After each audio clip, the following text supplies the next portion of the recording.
नमस्कार मंडळी, मराठी रेसिपीमध्ये तुमचं खूप खूप स्वागत आहे। मी आहे विद्या।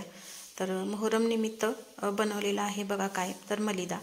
तर छान असं छोट्याशा कढईमध्ये तूप घातलेलं आहे, अगदी थोडं तूप घातलेलं आहे आणि त्याच्यामध्ये ड्रायफ्रूट सगळे भाजून घेतलेत आणि हे बघा असे छान असे तुपामध्ये भाजून घेतलेले आहेत। आणि आपल्याला चपात्या करून घ्यायच्या आहेत, तर मी ह्या 4-5 चपात्या करून घेतलेल्या आहेत। कशाही तुम्ही करू शकता, मोठ्या किंवा लहान। आणि आपण जशी चपाती घडी करून करतो तशीच मी तशा पद्धतीनेच केलेली आहे, कारण त्याला लेयर आल्या चपातीला म्हणजे मलिदा खूप आणखीनच छान टेस्टी लागतो।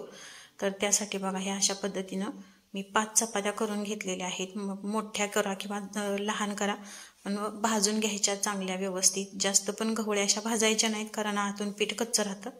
तर आपल्याला छान अशा भाजून घ्यायच्या आहेत। तर हे बघा अशा पद्धतीने माझ्या 5 चपात्या झालेल्या आहेत।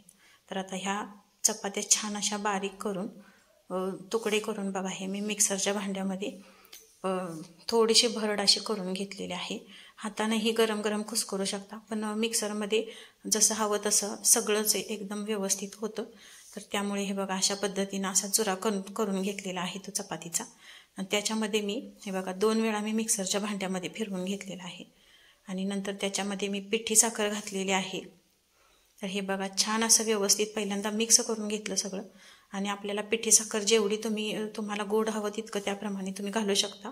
आणि खोबऱ्याचा किस घातलेला आहे, सुक्या खोबऱ्याचा किस आहे आणि ड्रायफ्रूटचे छान तुपामध्ये भाजलेले आहेत। आणि व्यवस्थित चमच्याने असं सगळं मिक्स करायचं। सुरुवातीचाच मी चुरा जो होता तोच फक्त हाताने मिक्स केला होता, बाकी सगळं हे जिन्नस घातल्यावरती छान असं चमच्यानेच व्यवस्थित केलेलं आहे एकत्र।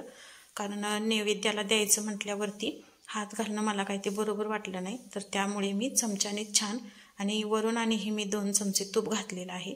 आणि तूप घालून आणखीन छान आपल्याला व्यवस्थित असं मिक्स करून घ्यायचं आहे। तर अशा पद्धतीने बघा वरून आणि आपण खोबऱ्याचा किस घातलेला आहे, ड्रायफ्रूट टाकलेले आहेत।